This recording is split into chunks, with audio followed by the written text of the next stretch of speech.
Hello বন্ধুরা, সবাইকে স্বাগত নেই স্টাডি সাকসেস কোচিং সেন্টারে। বন্ধুরা, তোমরা অনেকেই বলেছিলে যে আমরা যখন ফেস্টিভ্যাল উৎসব নিয়ে ক্লাস করি তখনই তোমরা সেখানে কমেন্ট করেছিলে যে লোকনৃত্য থেকে একটা ক্লাস নিয়ে আসো।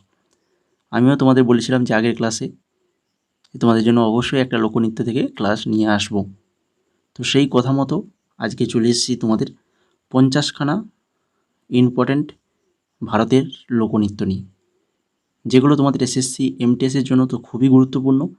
এছাড়া বাকি তোমরা যে কোনো কম্পিটিটিভ এক্সাম দিতে যাও না কেন, তো অবশ্যই এই কোশ্চেনগুলো খুবই গুরুত্বপূর্ণ। তো 50খানা নিয়ে এসেছি, তোমাদের বলেছিলাম যে 50-এর বেশি নিয়ে আসবো, তো অবশ্যই তোমাদের আরও একটা ক্লাস নিয়ে আসবো, সেখানেও কিন্তু সেম 50খানা কোশ্চেন থাকবে। ঠিক আছে, দুটো ক্লাস তোমাদের, আজকে 50খানা আলোচনা হচ্ছে, পরের দিন আর 50খানা হবে, টোটাল 100খানা আলোচনা করব। তো এই কোশ্চেনগুলো তোমার এখান থেকে কিন্তু একদম হুবহু তোমরা কিন্তু পরীক্ষায় কমন পাবে। এছাড়া তোমরা অনেকে কমেন্ট করছো যে এসএসসি এমটিএসের যে আমরা প্র্যাকটিস সেটগুলো করাচ্ছি 2019 থেকে 2023, তাই তো এই যে 5 বছরের, এই 5 বছরে তোমরা চাইছো যে একটা পিডিএফ, একসাথে পিডিএফ তৈরি করে দিতে। তো সেই পিডিএফের কাজ চলছে, সেটা তোমরা টেলিগ্রামে জয়েন থাকো।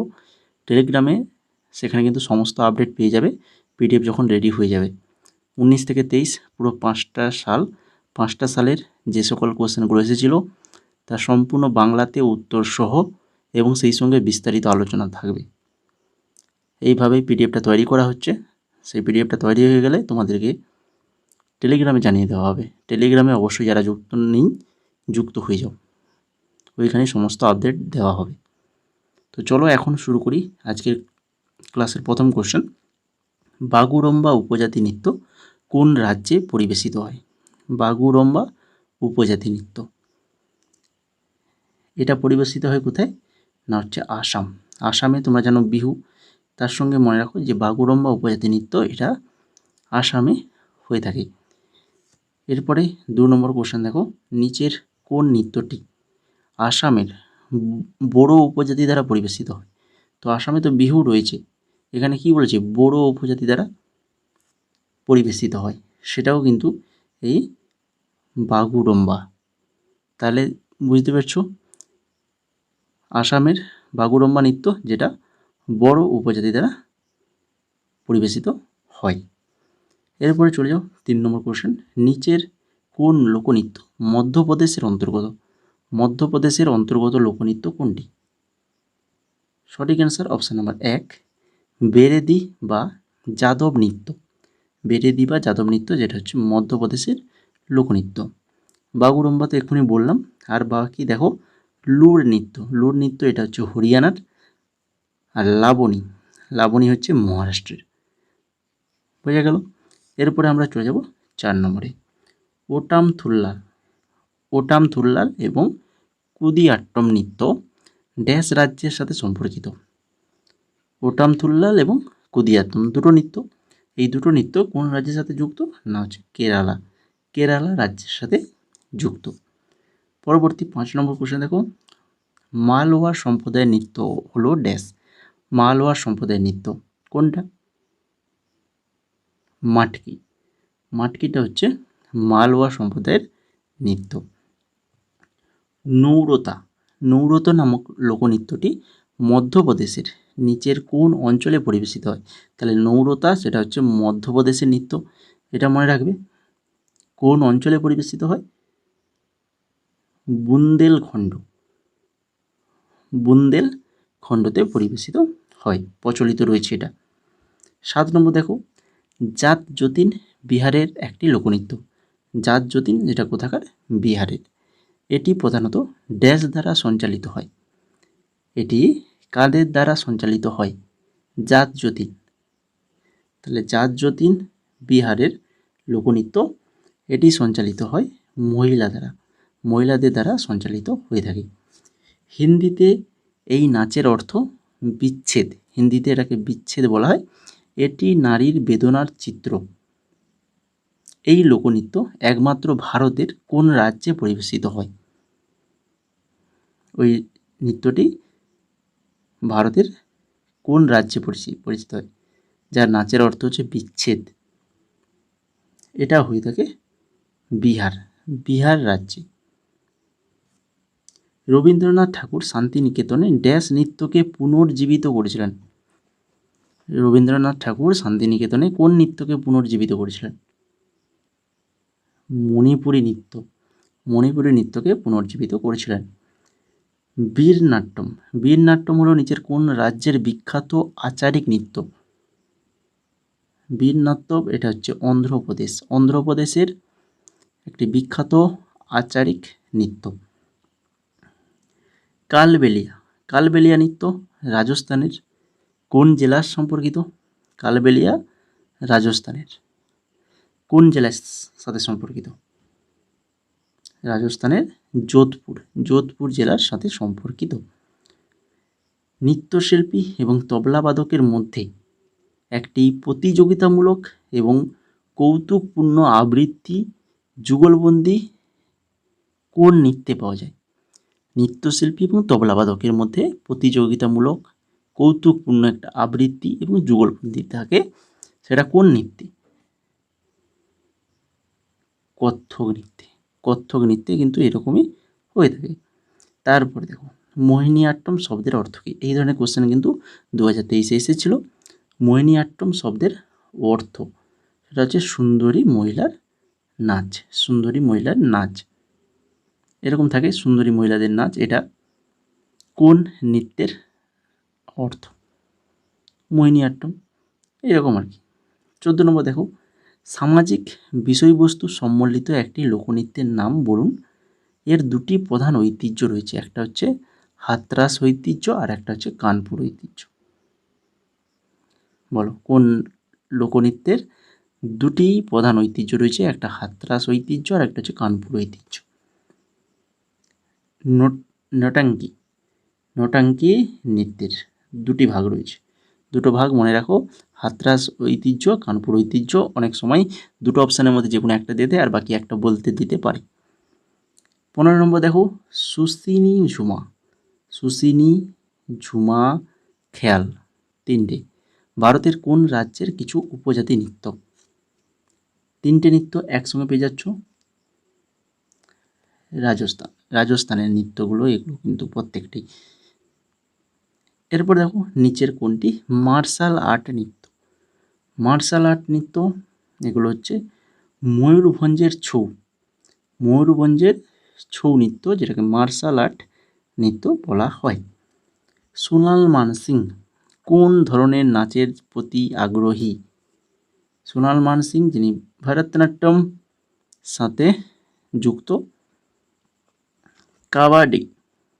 কারাগাম লোকনৃত্য কোন রাজ্যের সাথে সম্পর্কিত? তাহলে আবারও দুটো পেয়ে গেছো, কাভাদি আর হচ্ছে কারাগাম। এই দুটো লোকনৃত্য এগুলো হচ্ছে তামিলনাড়ু রাজ্যের সাথে সম্পর্কিত। নিম্নোক্ত ব্যক্তিদের মধ্যে কে মণিপুরী নৃত্যশৈলীর সাথে যুক্ত? মণিপুরী নৃত্যের শৈলীর সাথে যুক্ত হচ্ছেন রাজকুমার সিংহজিৎ সিং। চারি লোকনৃত্য কোন সম্প্রদায়ের অন্তর্গত? চারি গুর্জর সম্প্রদায়ের অন্তর্গত। নিচের কোন নৃত্যে ঝাঁঝ নামে একটি বাদ্যযন্ত্র ব্যবহার করা হয়? ঝাঁঝ নামে বাদ্যযন্ত্র ব্যবহার করে হয়ে থাকে, সেটা হচ্ছে কাচ্চিগড়ি নৃত্যে। ফল্কুবাই কার সাথে সম্পর্কিত? ফল্কুবাই সেটা হচ্ছে চারি নৃত্যের সাথে যুক্ত ফল্কুবাই। পণ্ডিত বিরজু মহারাজ খুবই ইম্পর্টেন্ট, বারবার MTSে পাবে তোমরা। কোন নৃত্যের সাথে যুক্ত? তো মহারাজ যা শুনলেই সেটা হচ্ছে কি মনে রাখবে? কত্থক নৃত্যের সাথে যুক্ত কিন্তু পণ্ডিত বিরজু মহারাজ। নিচের কোন নৃত্যটি পাঞ্জাব রাজ্যের অন্তর্গত? পাঞ্জাবের অন্তর্গত নৃত্য ভাংড়া খুবই বিখ্যাত নৃত্য ভাংড়া, যেটা হচ্ছে পাঞ্জাবে পরিবেশিত হয়।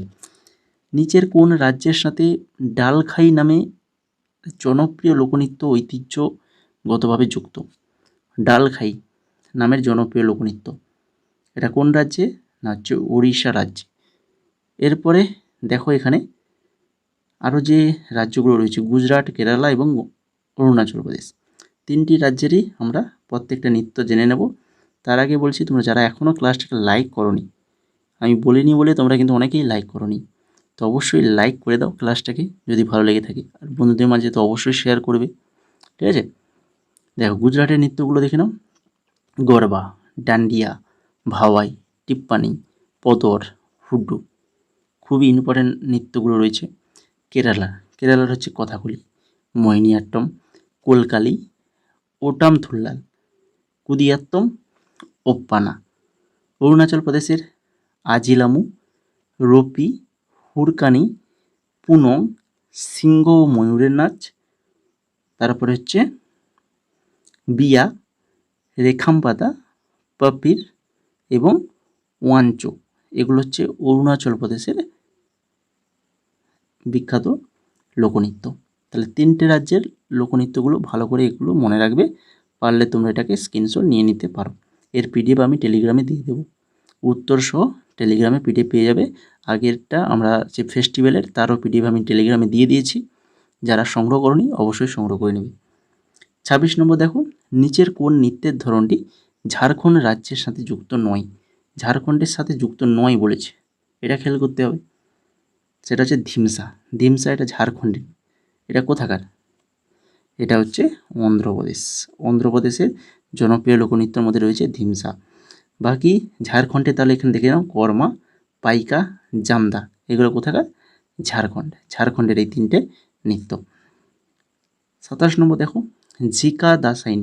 ঝিকা দাসাইন ভারতের একটি বিখ্যাত উপজাতীয় নৃত্য, প্রধানত নিম্নলিখিত কোন উপজাতি গোষ্ঠী দ্বারা পরিবেশিত হয়? ঝিকা দাসাইন এটা পরিবেশিত হয় সাঁওতাল উপজাতি গোষ্ঠীদের দ্বারা। কুমুদিনী লাখিয়া নিচের কোন নৃত্যের পরিবেশন করেন? কুমুদিনী লাখিয়া, যিনি একজন কত্থক নৃত্যশিল্পী, কত্থক নৃত্য পরিবেশন করেন।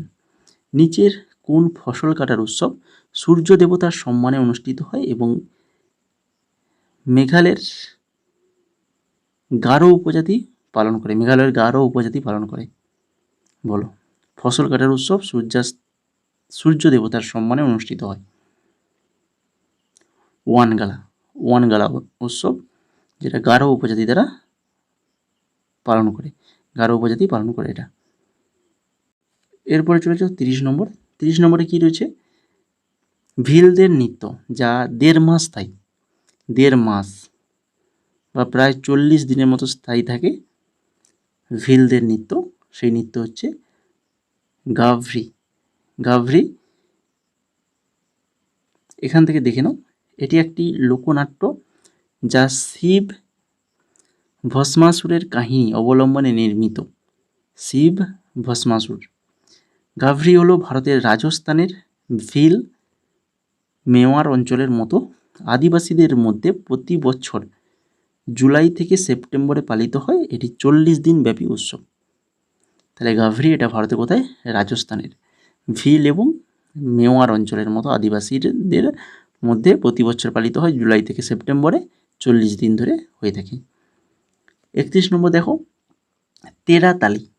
তেরাতালি নৃত্য কোন দেবতার পূজা করা হয়? তেরাতালি নৃত্য রামদেবজি পূজায় করা হয় এই নৃত্যটি। সিংহ এবং ময়ূরের নৃত্য ভারতের কোন রাজ্যের একটি বিখ্যাত নৃত্য? সিংহ এবং ময়ূরের নৃত্য কোন রাজ্যের বলো? অরুণাচল প্রদেশের নৃত্য। ছৌ বিহার ছাড়াও এই রাজ্যের একটি লোকনৃত্য রয়েছে, বলো ছৌ। বিহার ছাড়া আমাদের পশ্চিমবঙ্গের লোকনৃত্য রয়েছে। ওয়ালার লোকনৃত্য নিচের কোন উপজাতি জনপ্রিয়? ওয়ালার লোকনৃত্য গরাসিয়া উপজাতি জনপ্রিয়। কৃষ্ণনাট্যম নিচের কোন রাজ্যের একটি বিখ্যাত নৃত্য? কৃষ্ণনাট্যম কেরালা রাজ্যের বিখ্যাত লোকনৃত্য। বিক্রম সারাভাইয়ের স্ত্রী মৃণালিনী সারাভাই ছিলেন একজন বিখ্যাত ড্যাশ নৃত্যশিল্পী। বিক্রম সারাভাইয়ের স্ত্রী মৃণালিনী সারাভাই, যিনি ছিলেন একজন ভারতনাট্যম এবং কথাকলি ভারতনাট্যম এবং কথাকলি, মৃণালিনী সারাভাই কোন নৃত্যের সাথে যুক্ত? ভারতনাট্যম এবং কথাকলি নৃত্যের সাথে। পারধাউনি কোন উপজাতির লোকনৃত্য? পারধাউনি বাইগা, বাইগা উপজাতির লোকনৃত্য। বিখ্যাত অভিনেত্রী বৈজয়ন্তী মালা বালি প্রধানত কোন নৃত্যের সাথে যুক্ত? বৈজয়ন্তী মালা বালি যিনি একজন ভারতনাট্যম নৃত্যের সাথে যুক্ত। ঘুমার ভারতের অন্যতম জনপ্রিয় লোকনৃত্য, জানো তোমরা, নাম শুনেছ বহুবার। কোন উপজাতি দ্বারা শুরু হয়েছিল?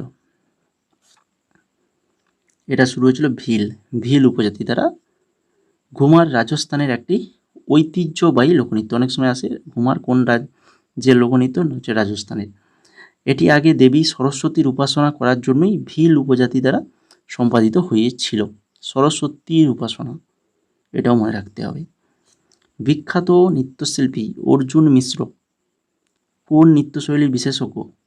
অর্জুন মিশ্র যিনি হচ্ছেন একজন কত্থক নৃত্যশিল্পী, কত্থক নৃত্যশৈলীর বিশেষজ্ঞ। 41 নম্বর দেখো, নিচের কোন রাজ্যে আজিলামু লোকনৃত্য প্রধানত প্রচলিত? অরুণাচল প্রদেশে প্রচলিত। নিচের কোন নৃত্যটি আগে সাদিরাট্টম নামে পরিচিত ছিল? আগে সাদিরাট্টম নামে পরিচিত ছিল ভরতনাট্যম। বিখ্যাত শাস্ত্রীয় নৃত্যশিল্পী গুরু ভেমপত্তি চিন্না সত্যম কোন নৃত্যশৈলীর অন্তর্গত? খুবই ইম্পর্ট্যান্ট, গুরু ভেমপত্তি চিন্না সত্যম যিনি একজন কুচিপুড়ি নৃত্যশৈলীর অন্তর্গত, কুচিপুড়ি নৃত্যশৈলীর সঙ্গে অন্তর্গত। নিচের কোন নৃত্যটি হরিয়ানা রাজ্যের লোকনৃত্য? হরিয়ানার বিখ্যাত লোকনৃত্য গুগ্গা, যেটা হচ্ছে হরিয়ানা রাজ্যের লোকনৃত্য। নিচের কোনটি জম্মু কাশ্মীরের লোকনৃত্য? জম্মু কাশ্মীরের বিখ্যাত লোকনৃত্য দুমহাল লোকনৃত্য, যেটা জম্মু কাশ্মীরের লোকনৃত্য। বম নৃত্য কোন ক্ষেত্রের সাথে সম্পর্কিত? বম নৃত্য আলওয়ার ভরতপুরের সাথে সম্পর্কিত বম নৃত্য। নাগারা নিচের কোন নৃত্যের প্রধান বাদ্যযন্ত্র? নাগারা এটা হচ্ছে গিদাদ নৃত্য। কোন নৃত্যের? গিদাদ নৃত্যের প্রধান বাদ্যযন্ত্র। নিচের কোন নৃত্যটি শুধুমাত্র হরিয়ানার বিয়েতে মহিলারা পরিবেশন করে? খড়িয়া নৃত্য, যেটা হরিয়ানার মহিলারা পরিবেশন করে। গুরু দেবপ্রসাদ দাস পুরস্কার প্রাপ্ত দুর্গাচরণ রণবীর নিচের কোন শাস্ত্রীয় নৃত্যের একজন শিক্ষক এবং অভিনয় শিল্পী? দুর্গাচরণ রণবীর ওড়িশি নৃত্যের একজন শিক্ষক এবং অভিনয় শিল্পী। লাস্ট কোশ্চেন আজকের ক্লাসের, আজকের তোমাদের এটা 50 নম্বর কোশ্চেন চলছে, আবারও 50খানা কোশ্চেন নিয়ে আসবো, এটা মনে রাখবে, তোমাদের জন্য আবারও 50খানা এই নৃত্য নিয়ে কোশ্চেন নিয়ে আসবো। আগের যারা ফেস্টিভ্যাল উৎসবের ক্লাসটা যারা দেখোনি তো অবশ্যই দেখে নেবে, অবশ্যই ক্লাস লিঙ্ক তোমরা ডেসক্রিপশানে পেয়ে যাবে, সেই লিঙ্ক থেকে দেখে নেবে। এবং প্রত্যেকদিন আমাদের প্র্যাকটিস সেট যেগুলো করাচ্ছি সেগুলো সেই সকল ক্লাসে কিন্তু অবশ্যই যুক্ত হবে, ওইগুলো কিন্তু তোমাদের জন্য খুবই ইম্পর্ট্যান্ট। শাস্ত্রীয় নৃত্যশিল্পী শ্রীমন্ত শঙ্কর দেব কোন নৃত্যশৈলীর অন্তর্গত? শ্রীমন্ত শঙ্কর দেব যিনি একজন সাত্রিয়া নৃত্যশৈলীর অন্তর্গত। তো এই ছিল মোট টোটাল আজকের 50খানা কোশ্চেন। তো যদি ক্লাসটা ভালো লেগে থাকে তো অবশ্যই ক্লাসটা লাইক করে দাও, বন্ধুদের মাঝে শেয়ার করে দাও, আর চ্যানেল নতুন হতে হলে অবশ্যই চ্যানেলটিকে সাবস্ক্রাইব করে বেল আইকনে ক্লিক করে দাও এই ধরনের গুরুত্বপূর্ণ ক্লাস পাওয়ার জন্য। সেই সঙ্গে আমাদের অবশ্যই টেলিগ্রামে যুক্ত থাকো, এই ক্লাসের পিডিএফ সম্পূর্ণ ফ্রিতে টেলিগ্রামে পেয়ে যাবে, ঠিক আছে? টেলিগ্রামে অবশ্যই যুক্ত হয়ে যাও।